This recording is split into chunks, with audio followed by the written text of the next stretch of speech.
Hey guys, it's CHP Technologies here, and today we're going to put three 12 megapixel cameras against each other to see which takes the better photos. So let's get right into it.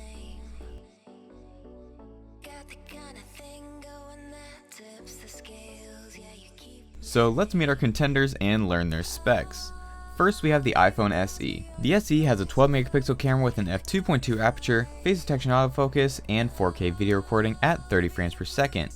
It also has the ability to record in slow motion ranging from 1080p at 30, 60, and 120 frames per second down to 720p at 240 frames per second.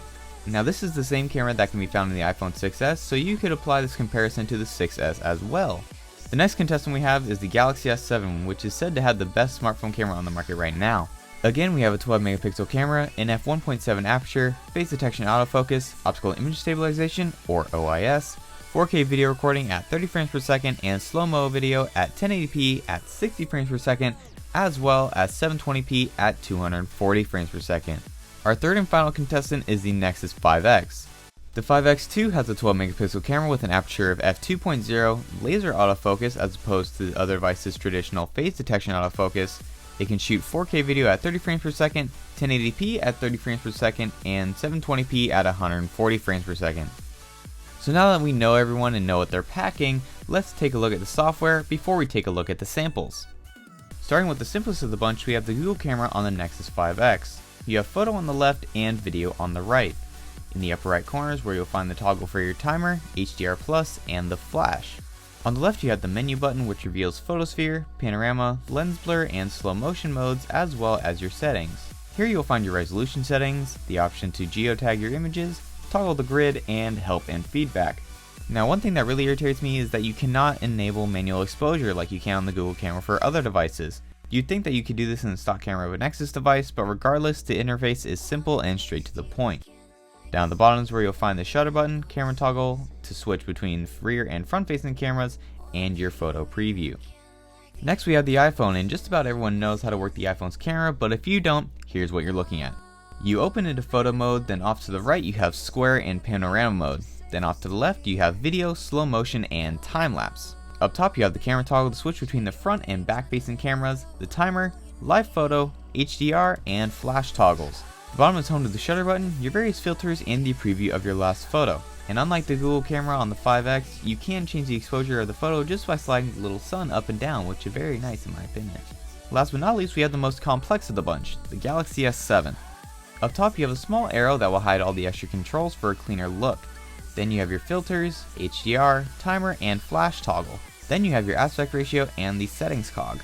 Opening settings, you are greeted by one whole heck of a lot. I'll just really quickly show you guys everything because like I said, this is a lot.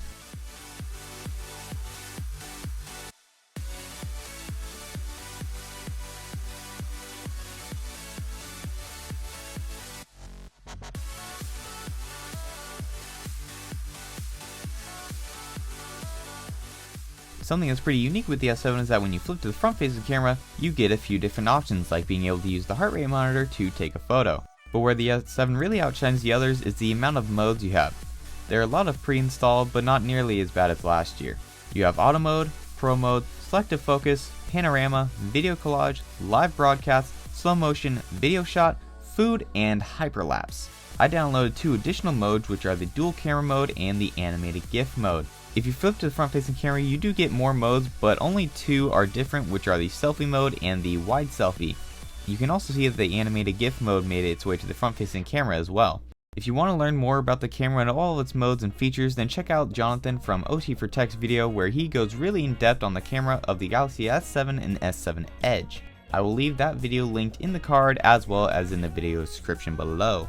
But now that that's all the way, let's finally get to the comparisons, starting with some bright and sunny shots, some flowers, and nice scenery.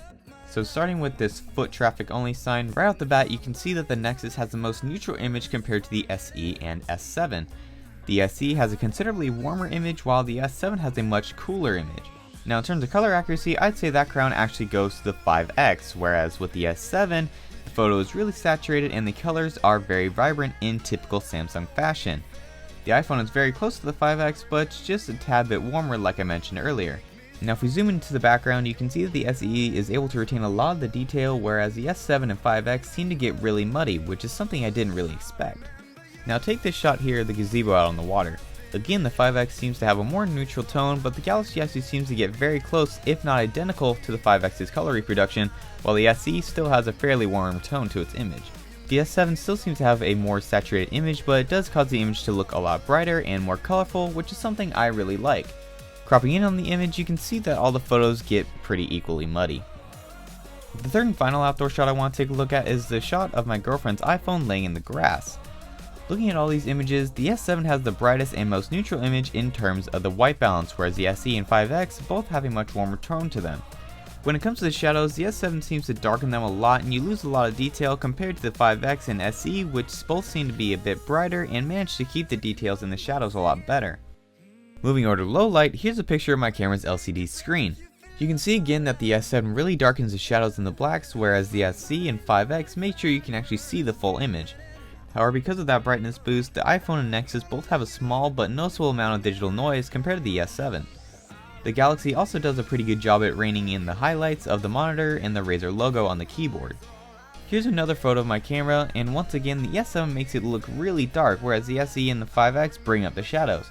However, you'll notice that the 5X actually didn't focus on the Sony logo, but actually focused on the Alpha logo all the way to the far right of the frame, and it really overexposed the image, which is not very pleasing to the eye.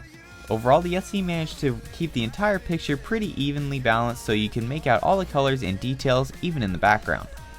So which is the best smartphone camera out of these three? Well, in my opinion, and this is probably no surprise, is going to have to go to the Galaxy S7. It offers a lot of features and the Pro mode is definitely my favorite mode to shoot in. Now I know you can get manual controls on the iPhone with apps like ProCam 3 and Open Camera on the Nexus, but that's not natively built in, and when it comes to the iPhone, ProCam 3 costs $5, which is not something the everyday camera user is going to want to spend. Then again, most everyday camera users won't use anything other than auto mode anyway. However, it really comes down to your personal preference. Some people will like the iPhone camera simply because it's an iPhone, or other people will like the S7 because it's a Galaxy. The Nexus 5X on the other hand seemed to have pretty much the most neutral image the whole way through, but low light leaves a lot to be desired. But whether you pick up the S7, SE/6S, or the 5X, I think you're going to get a pretty great camera no matter what.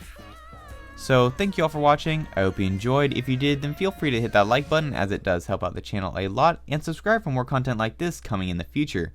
I will have links down below as to where you can get these devices, as well as SlickWraps' website, so you can make your device your own like I did with my S7 and 5X. Again, thank you all for watching, and have a great day everyone.